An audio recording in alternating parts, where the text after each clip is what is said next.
بسم اللہ الرحمن الرحیم۔ السلام علیکم۔ اللہم صلی علی محمد وعلی آل محمد کما صلیت علی ابراہیم وعلی آل ابراہیم انک حمید مجید۔ اللہم بارک علی محمد وعلی آل محمد کما بارکت علی ابراہیم وعلی آل ابراہیم انک حمید مجید۔ پیارے دوستو، آپ کا بہت بہت شکریہ۔ آپ میرے چینل کو لائک، سبسکرائب اور شیئر کرتے ہیں، جس سے میرا بہت حوصلہ بڑھتا ہے۔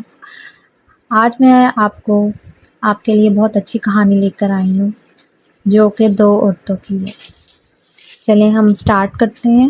دو عورتیں قاضی ابی لیلہ کی عدالت میں پہنچ گئی۔ یہ اپنے زمانے کے مشہور و معروف قاضی تھے۔ قاضی نے پوچھا، تم دونوں میں سے کس نے پہلے بات کرنی ہے؟ ان میں سے بڑی عمر والی خاتون نے دوسری سے کہا، تم اپنی بات قاضی صاحب کے سامنے رکھو۔ وہ کہنے لگی، قاضی صاحب، یہ میری پھوپھی ہے۔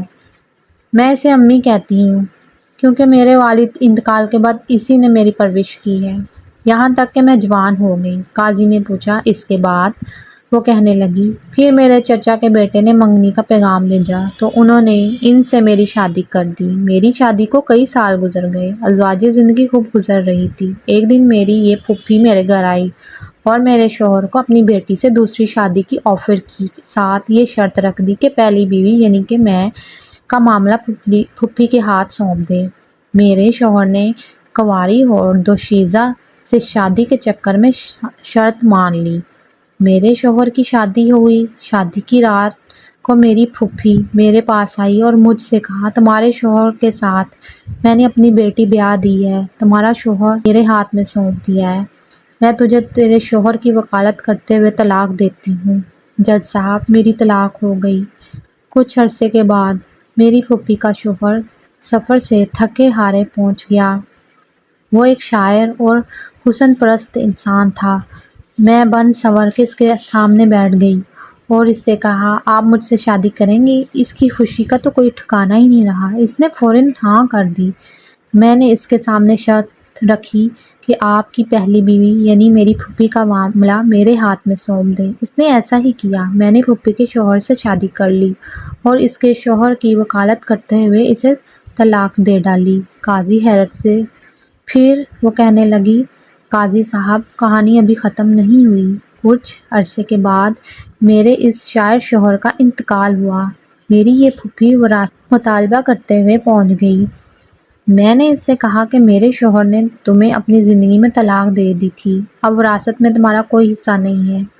جھگڑا طول پکڑا۔ اسی دوران میری عدت بھی گزر گئی۔ ایک دن میری یہ پھوپھی اپنی بیٹی اور داماد یعنی کہ میرا سابقہ شوہر کو لے کر میرے گھر آئی اور وراثت کے جھگڑے میں میرے اسی سابق شوہر کو ثالث بنایا۔ اس نے مجھے کئی سالوں کے بعد دیکھا تھا۔ مرد اپنی پہلی محبت نہیں بھولتا، چنانچہ مجھ سے یوں مل کر اس کی پہلی محبت نے انگڑائی لی۔ میں نے اس سے کہا، پھر مجھ سے شادی کرو گے؟ اس نے ہاں کر دی۔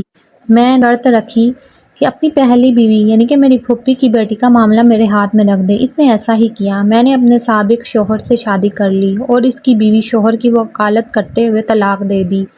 قاضی ابن ابی لیلہ سر پکڑ کر بیٹھ گئے۔ پھر پوچھا کہ اس کیس میں اب کیا مسئلہ ہے؟ میری پھوپھی کہنے لگی، قاضی صاحب، کیا یہ حرام نہیں ہے کہ میں اور میری بیٹی دونوں کی یہ لڑکی طلاق کروا چکی ہے، پھر میرا شوہر اور میری بیٹی کا شوہر بھی لے اڑی، اسی پر بس نہیں، دونوں شوہروں کی وراثت میں بھی اپنے نام کر لیا۔ قاضی ابن ابی لیلہ کہنے لگے، مجھے تو اس کیس میں حرام کہیں نظر نہیں آیا۔ طلاق بھی جائز ہے، وکالت بھی جائز ہے۔ طلاق کے بعد بیوی سابقہ شوہر کے پاس دوبارہ جا سکتی ہے، بشرط یہ کہ درمیان میں کسی اور سے اس کی شادی ہو کر طلاق یا شوہر فوت ہوا ہو۔ تمہاری کہانی میں ایسا ہی ہوا ہے۔